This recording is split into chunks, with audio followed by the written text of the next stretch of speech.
Hey everybody, welcome back to my channel. This is just a quick little video to show you how you can make this little pivoting table, which is also height adjustable. So let's get started.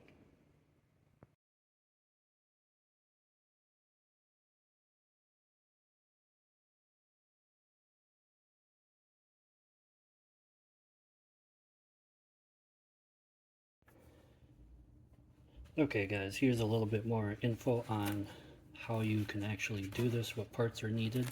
And as you can see, this just slides out, creates your hinge pivot point. Now there's a few things you can use for this to create the swivel.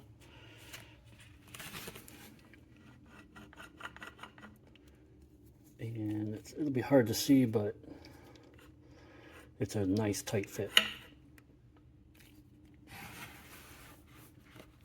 So I'll insert a picture or a list of some of these pieces that create this joint here, this pivot.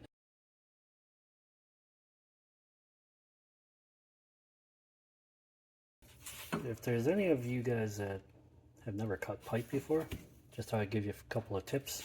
Now there's multiple ways to do it. You can use an abrasive cutoff wheel in something. You can use a sawzall, use something to, square it up if you need to, some kind of a grinding. You can use an angle grinder.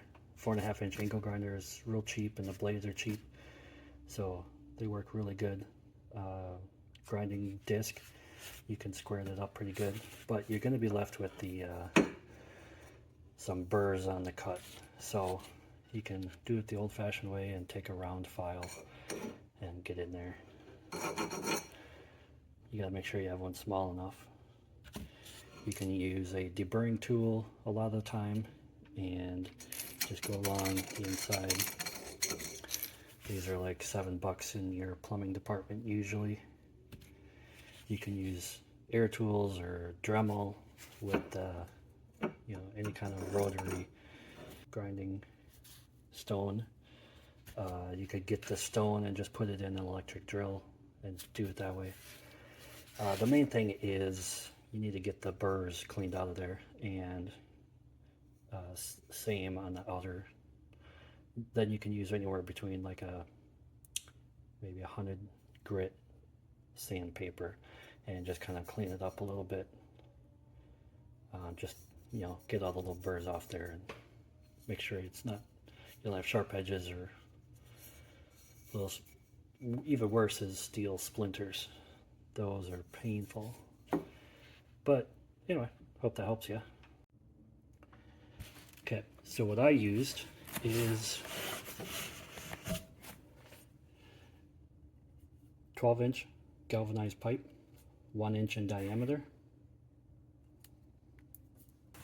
The rest of this is 3/4 regular galvanized. You could also use black pipe. I just didn't want to have to worry about any of it rusting if it gets humid or whatever. Paint is going to get scratched off a little bit because of the wear points and everything, so I just use galvanized. This piece here is also 12-inch. This one I just cut the threads off. This one I left the threads on so it can fit into the 90, and the other end is cut off here. So you have a 90-degree, then another 12-inch. Then instead of getting a custom cut length, I decided to make it a little more universal and just use a coupling and a 2-inch nipple. And then this is a street elbow. It just goes from the female to the male threads. And then this is a pipe flange, and this is where your surface mounts to, whatever you decide to use, plywood, or you can make a nice top out of boards or whatever. So I'll show you some other options here. This is regular thin wall weldable pipe. You'll just find it by all of the steel materials in the hardware department. The downside is it's pretty thin wall, so it doesn't have a lot of rigidity. Depending on your arm length and stuff, you can actually start to bend this. It does help to weld a couple beads along here, but because it's so thin, you have to be real careful you don't go through, because if you go through, then you'll have to try to grind that out. This is what's left of a 7/8 hitch pin, so it actually slides in there pretty good. And this stuff does have, I don't know if it'll show up real well, but okay, let me get a light. And you can just see the weld seam. That's what's creating the problem for a lot of these pipes. So you got to clean that out of there. Some of them are real small, and so it fits in anyway, but you can see there's just a little bit of movement there. You can also use 1/2" black pipe, and 5/8 bolt will fit in there pretty good. And I did grind down the weld a little bit, and you can see it goes in just until it starts to hit it, and then it just stops. But it would actually fit in there. The problem is that's so small. Trying to get in there with a file, get it cleaned out, it's not easy. You can use a regular hitch pin.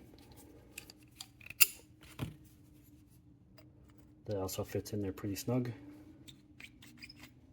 To also get rid of that weld, you can use what's called a finger sander. What this does is it allows you to get right in there virtually all the way, and you can probably get, whatever that is, 9 inches in there. Flip it around,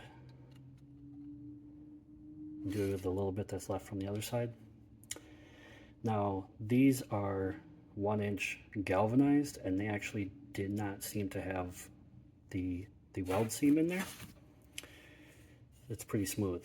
I mean, it's there, but it's real smooth. So quality control changes on a lot of these products, so you'll have to see what fits. This outer sleeve is 1-inch black pipe or galvanized, 3/4 inch pipe, elbow, 12-inch nipple, 2-inch nipple for my case, coupler, and the street elbow, and a pipe flange. This is a really nice fit. Just a bare little minimal slop there. Now I do have a little paint on there that adds some, but if you want to restrict the movement, tighten it up, you can drill a hole here, the size of whatever bolt you're going to use, weld a nut on there, and then use some type of a tension screw.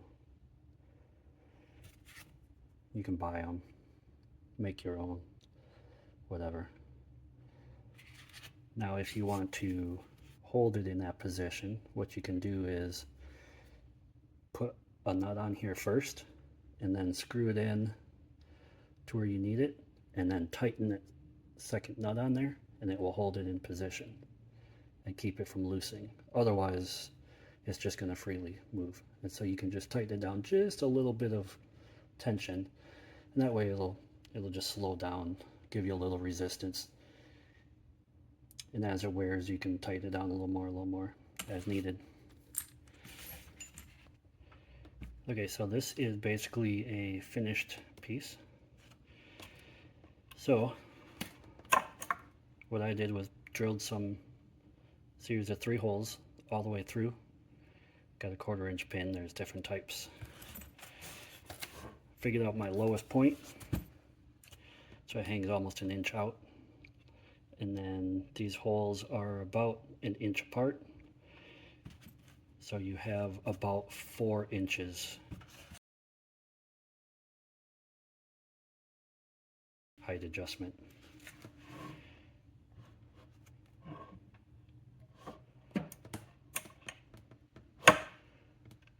There's one. There's two. And there's three. So you see you get pretty close.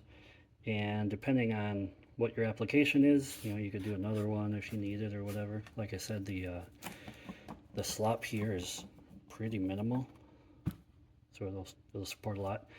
Being a 1 inch and 3/4 inch pipe, it's really stable and sturdy, so you can put a lot of torque and weight on it. It'll hold really well. These are basically just pipe straps, and just center it here. If you wanted to put it on a board and then screw the board to a cabinet side or whatever, maybe you're putting this in a van, you could do that however you want to do it. But it's real universal.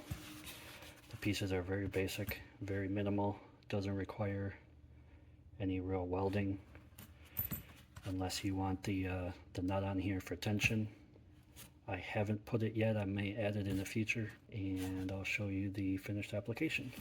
Okay, so now that you have an idea how to build it, I will leave a parts list in the description.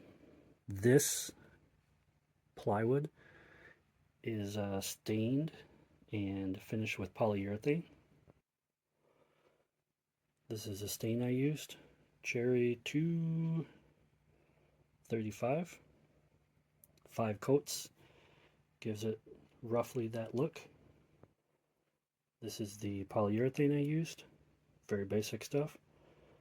If you haven't used this before, and the stain, you want to use a natural hair brush and be very careful with the rags.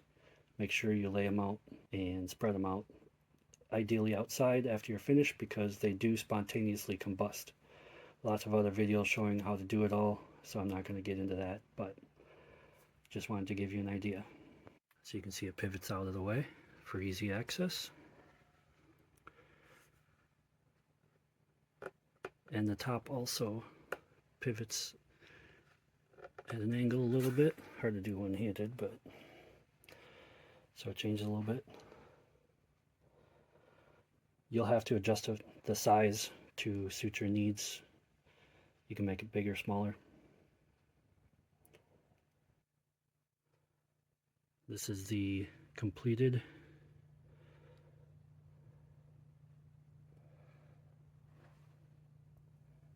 hard to see down there, but that's the 1/4 inch plate I used. That way it's pretty universal. Just to clarify a little bit, 1/4 inch bracket cut and welded into an L about 5 inches this way going under the foot, 7 inches up. Then there's 6 holes drilled into the bracket and then screwed into the 2x6. That way the weight of the couch or chair holds the bracket down and holds the 2x6 pretty stable. If you need to add some brackets, you could do something here or on the inside. For example, right here, because the weight is going to be moving towards the seat when it's in use. And just mounted to a 2x6. And again, there's your height adjustable holes. That part will get scraped up a little bit if you're rotating it, so you can adjust it up or cut it off or however you want to do it.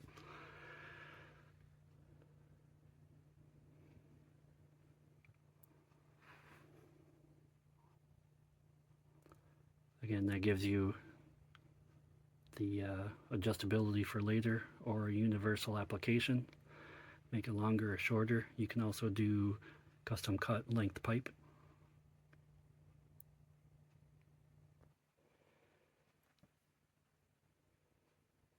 Just to give you a little bit of an idea. Very convenient with the pivoting. Easy to get in and out of the seat.